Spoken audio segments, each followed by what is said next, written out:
দীঘায় জগন্নাথ মন্দির 27শে জুন প্রথম রথযাত্রা উদযাপন। প্রশাসনিক তৎপরতা বর্তমানে তুঙ্গে রয়েছে। আজ নবান্ন সভাঘরে প্রস্তুতি বৈঠক রয়েছে।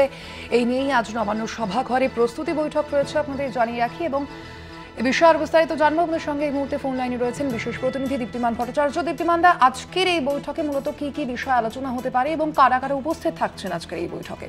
দেখো, আজকের বৈঠকে কিন্তু মুখ্যমন্ত্রী মমতা বন্দ্যোপাধ্যায় থাকার খুব সম্ভাবনা রয়েছে এবং তিনি আজকের বৈঠকে থাকতে পারেন এবং বিকেল 5টার সময় এই বৈঠক শুরু হবে। মুখ্য সচিব থাকবেন, পাশাপাশি প্রশাসনিক কয়েকজন শীর্ষ কর্তাও থাকবেন, যেখানে পুলিশের লোকজন থাকবে, কারণ এইবারই প্রথম রথযাত্রা হচ্ছে এবং সেখানে প্রচন্ড ভিড় হতে পারে বলেই সন্দেহ করা হচ্ছে এবং মনে করা হচ্ছে যে এই ভিড় সামলানোর জন্য কি করে এই ক্রাউড ম্যানেজমেন্ট করা হবে, সেই ক্রাউড ম্যানেজমেন্টটা দেখার দায়িত্ব পুলিশের ওপর থাকবে এবং সেখানকার লোকাল যে স্থানীয় প্রশাসন রয়েছে তাদের ওপর থাকবেন। সেখানে মানুষজন কিভাবে যাবে, সেখানকার ল অ্যান্ড অর্ডার সিচুয়েশন কিভাবে কন্ট্রোল করা হবে এবং সেখানে রথযাত্রা উৎসব কিভাবে হবে, সেই পুরো জিনিসটা নিয়েই কিন্তু আজকের এই বৈঠক। এখানে ইসকনের লোকজনও থাকবেন বলে জানা যাচ্ছে। অর্থাৎ সবাইকে নিয়েই আজকের বৈঠক এবং সেই প্রশাসনিক বৈঠকে কিভাবে পুরো রথযাত্রাটাকে সুষ্ঠুভাবে করা যায় সেই নিয়ে কিন্তু আজকে আলোচনা হবে বলেই জানা যাচ্ছে। স্বর্ণালী, ধন্যবাদ তোমায়। আমরা কথা বলছিলাম, আমাদের সঙ্গে ফোন লাইনে ছিলেন বিশেষ প্রতিনিধি দীপ্তিমান ভট্টাচার্য।